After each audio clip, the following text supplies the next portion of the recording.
Ouvrons notre Bible au livre de Ruth, chapitre 3, Ruth 3, et ceci va aussi inclure Genèse 38, verset 8, et Deutéronome 24, verset 1 à 2.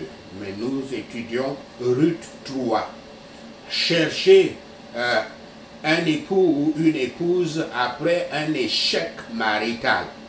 Chercher un époux ou une épouse après un échec marital.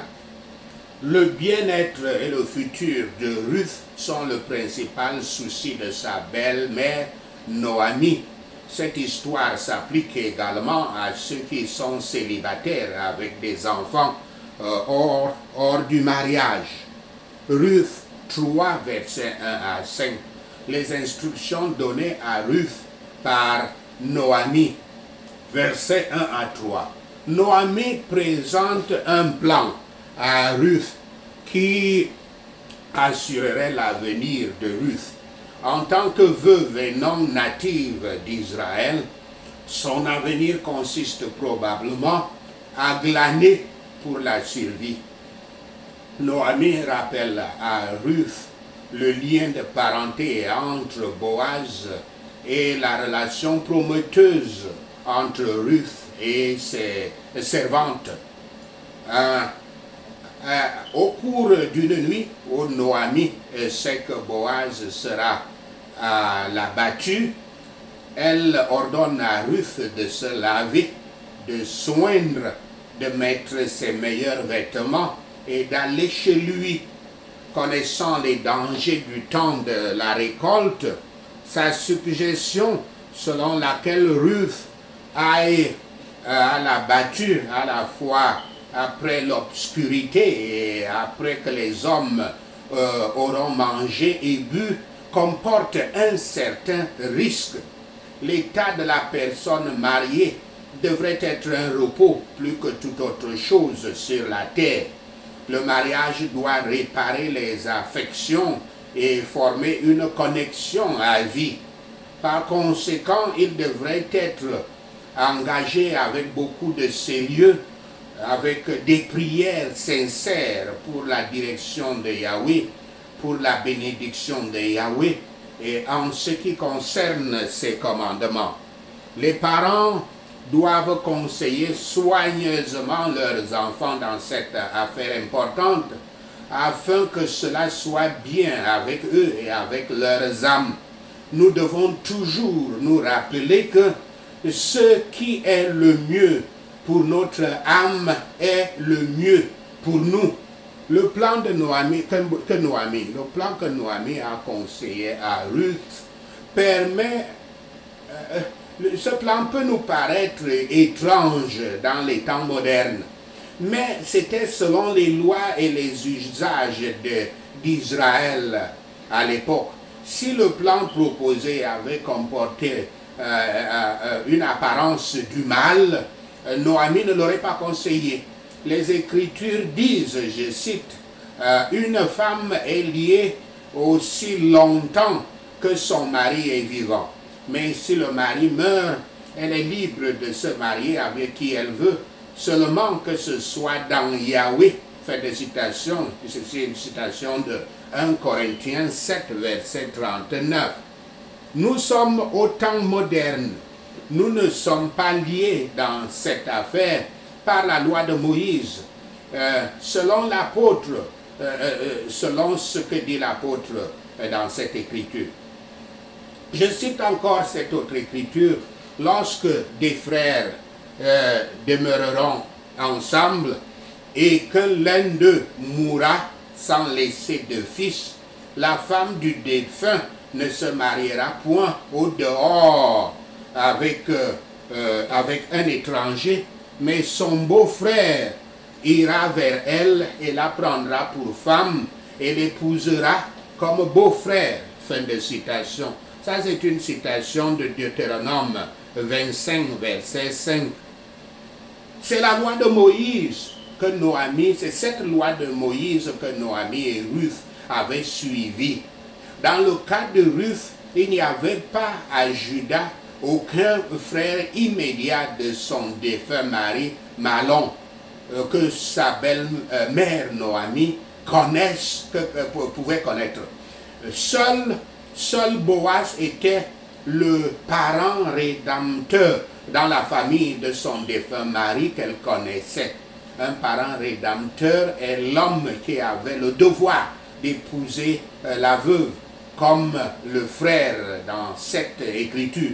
Alors Noémie pensait ainsi: si Boaz rachète Ruth lui-même, bien, sinon il trouverait ce qu'il faut faire pour elle. Après tout, Boaz était juge et il connaissait toutes les lois de Moïse.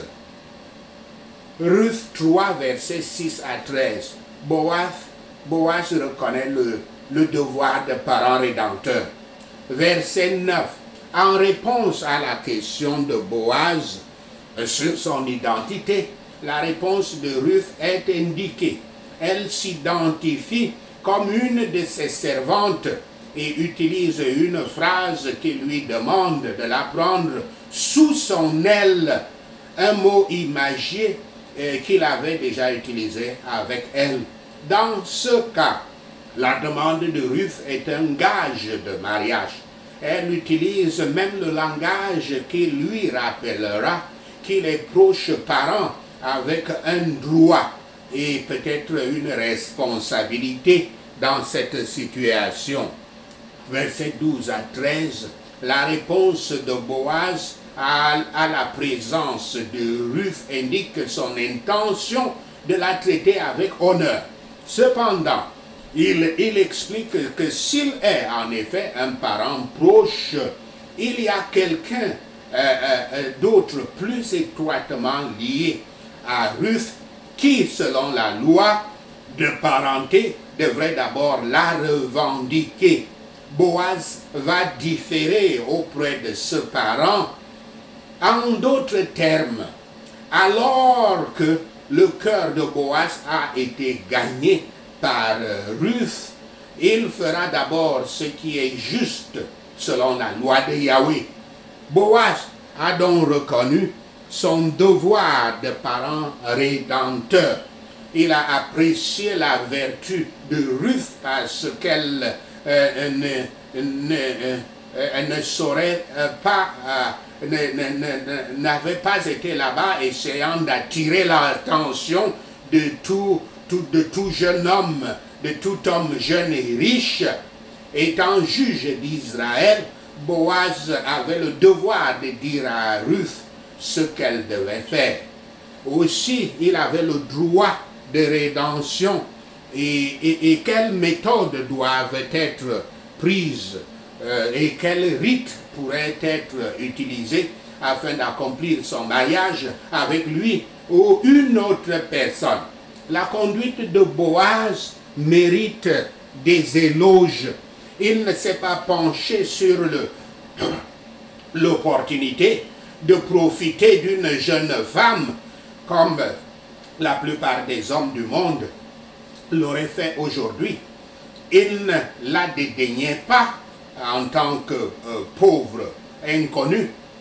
Il ne soupçonnait pas non plus de mauvaises intentions. Il a parlé honorablement d'elle comme une femme vertueuse et il lui a fait une promesse. La loi et la coutume donnaient à Ruth, qui était maintenant convertie à la vraie religion de Yahweh, une revendication légale sur Boaz.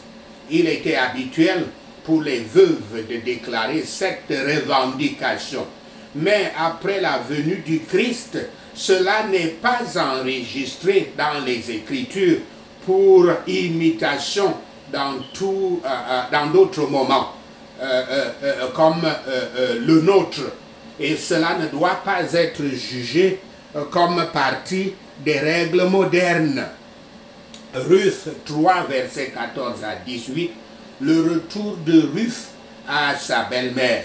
Verset 14, quand le matin arrive, Boaz s'assure que personne ne sait que Ruth est arrivée à l'heure du battage. Le message ici c'est que Boaz veut que la réputation de Ruth demeure inchangée. Boaz, cependant, veut aussi que son engagement envers Ruth et Noémie soit clair. Versets 15 à 18, Boaz envoie Ruth à la maison avec un autre chargement important d'orge. En entendant le récit de Ruth sur la nuit et en voyant ce message de Boaz, Noémie assure Ruth que Boaz va avancer pour l'épouser. Boaz a fait sa promesse conditionnelle parce qu'il y avait un parent plus proche que lui-même dans la famille à qui appartenait le droit de rédemption. Maintenant que Ruth avait fait tout ce qu'il lui fallait faire, elle doit patiemment attendre l'événement. Cela nous parle. C'est une autre raison pour laquelle les vrais croyants doivent s'occuper de Yahweh, parce qu'il a promis de s'en occuper. Notre force, c'est de rester assis, dit l'Écriture dans Ésaïe 30, verset 7. Cette histoire nous encourage à nous mettre par la foi aux pieds du Christ. Il est notre proche parent, ayant pris notre nature sur lui. Il a le droit de racheter. Cherchons-nous à recevoir de lui ses instructions et à lui demander, Seigneur, qu'est-ce que tu veux que je fasse? Comme cela est dit dans Acte 9, verset 6. Comme Boaz, le Christ ne nous reprochera jamais de le faire de manière intempestive. Et souhaitons sincèrement et cherchons le même repos pour nos enfants et amis, que cela soit bien avec eux aussi. Maintenant, répondons à cette question. Sommes-nous censés rechercher activement un conjoint ou attendre que Dieu nous apporte un conjoint? Sommes-nous censés rechercher activement un conjoint ou attendre que Dieu nous apporte un conjoint? Au risque de ne pas respecter le problème, la réponse aux deux questions est oui. Il existe un équilibre important entre les deux. Nous ne devons pas chercher frénétiquement un conjoint comme si tout dépendait uniquement de nos efforts. Nous ne devrions pas non plus être totalement passifs en supposant qu'un jour Dieu fera venir un conjoint à la porte, bague en main, prêt à réciter les vœux. Quand le temps était venu pour Isaac de prendre une femme, il avait pris des mesures. Plutôt, son père Abraham avait pris des mesures selon les normes culturelles et ils avaient envoyé un domestique pour chercher activement une femme dans leur famille qu'ils connaissaient comme une famille croyante, comme nous le voyons dans Genèse 24. Le serviteur avait certaines qualités qu'il cherchait et il avait baigné le processus de prière au verset 12 et 14 de Genèse 24. En tant que chrétien, une fois que nous savons qu'il est temps de commencer à chercher un conjoint, nous devrions commencer le processus avec la prière. S'engager à la volonté de Yahweh pour notre vie est la première étape. Je cite, « Fais de Yahweh tes délices, et il te donnera ce que ton cœur désire. » Fin de citation. Citation du psaume 37, verset 4. Faire de Yahweh ses délices signifie que nous avons du plaisir à le connaître et à nous dire qu'il nous ravira en retour. Il mettra ses désirs dans nos cœurs. Dans le contexte de la recherche d'un conjoint, cela signifie désirer pour nous-mêmes le type de conjoint qu'il désire pour nous et qui, il le sait, nous ravira davantage. Proverbe 3, verset 6 nous dit, reconnais-le dans toutes tes voies et il aplanira tes sentiers. Fin de citation. Le reconnaître dans la recherche d'un conjoint signifie se soumettre à sa volonté souveraine. Tout ce qu'il décide est mieux, c'est ce que nous voulons. Tout ce qu'il décide que c'est mieux, c'est ce que nous devons vouloir. Nous devrions également être clairs sur les caractéristiques bibliques, scripturales d'un mari ou d'une femme digne de foi. Et nous devrions chercher quelqu'un et quelqu'une qui est qualifiée au niveau spirituel. Il est important de comprendre ces qualités d'abord et ensuite de chercher quelqu'un qui possède ces qualités. Tomber amoureux, comme comme l'expression le dit, tomber amoureux avec quelqu'un pour découvrir qu'il n'est pas spirituellement qualifié pour être notre compagnon, et c'est inviter les chagrins et nous mettre dans une position très difficile. Une fois que nous savons ce que la Bible dit que nous devrions rechercher, nous pouvons commencer à chercher activement un conjoint en faisant confiance à Yahweh qui l'amènera dans nos vies, dans son parfait moment, dans son parfait temps. Si nous prions, Yahweh nous conduira à la personne qu'il a pour nous. Il est important d'attendre Yahweh et de lui faire confiance, comme cela est dit dans Proverbe 3, verset 5. Certaines personnes citent un verset de 1 Corinthiens 7 qui semble dire que nous ne devrions jamais chercher un conjoint. Le verset 27 de 1 Corinthiens 7 dit, je cite, « Êtes-vous célibataire? Ne cherchez pas une femme. » Fin de citation. Cela semble assez simpliste, mais le contexte fournit des informations supplémentaires et importantes. Au verset 26, Paul dit, je cite, « En raison de la crise actuelle, je pense qu'il est bon que vous restiez comme vous êtes. » Fin de citation. C'est-à-dire, au moment de la persécution de l'Église primitive, la persécution que l'Église primitive avait vécue, Paul déclarait qu'il vaut mieux ne pas faire de grands projets comme planifier un mariage. La persécution frappe un couple marié plus dur. Et c'est encore pire s'il y a aussi des enfants impliqués. Paul répète le sentiment au verset 29, je cite, ceux qui se marient vont faire face à de nombreux problèmes dans cette vie. Et je veux vous épargner cela. Fin de citation. Dans le même contexte, Paul dit, je cite, si vous vous mariez, vous n'avez pas péché. Fin de citation, verset 28. Donc, la recherche d'un partenaire de mariage n'est pas mauvaise. Bien sûr, il n'est pas conseillé de rechercher un conjoint si la volonté de Yahweh n'inclut pas le mariage. Car parfois Yahweh appelle les gens à ne pas se marier, toujours dans 1 Corinthiens 7.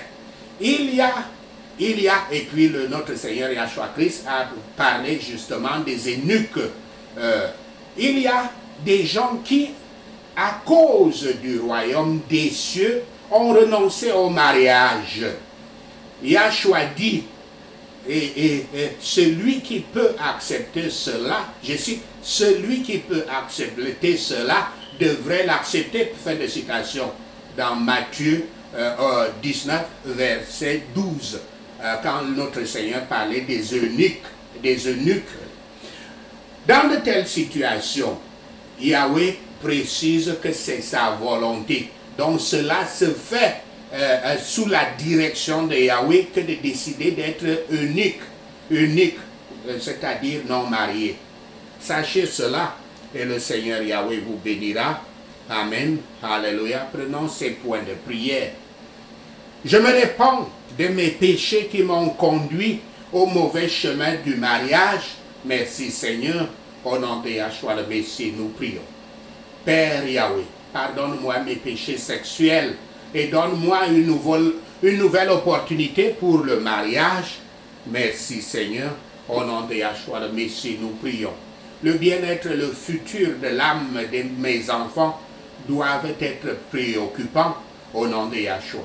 Toi, ce pouvoir, préparant une zone de guerre pour moi et pour mes enfants par le mariage, je te détruis par le feu du Saint-Esprit. Merci Seigneur, au nom de Yahshua le Messie, nous prions.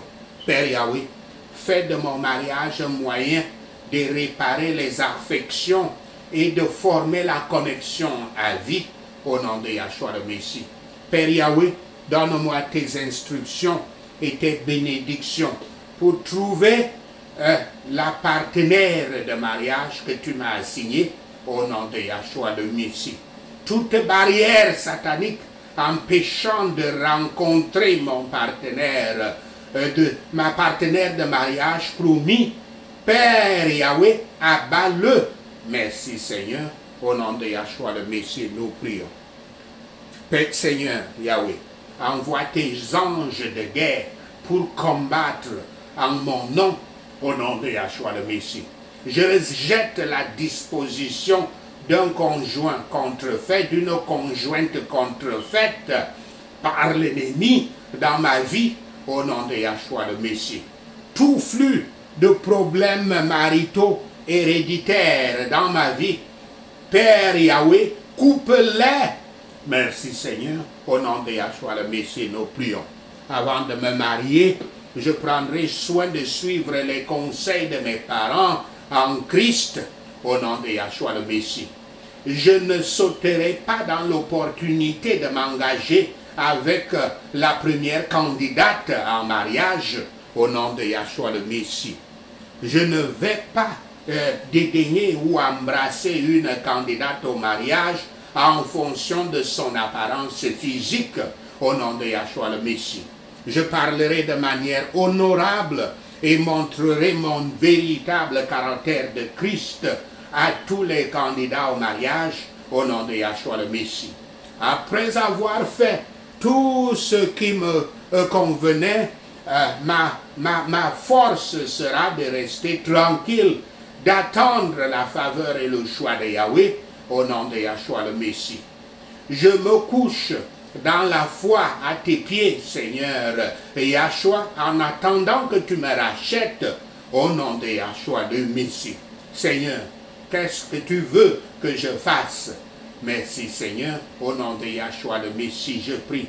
Père Yahweh, le même repos que je tiens de toi en mariage, donne-le aussi à mes enfants et rends-les bien. Merci Seigneur, au nom de Yahshua le Messie, nous prions. Seigneur Yahweh, nous te remercions d'avoir entendu nos prières. Nous te remercions pour tes réponses à nos prières. Seigneur, nous te rendons gloire, nous te louons, nous t'honorons. Au nom de Yahshua le Messie, nous prions. Amen.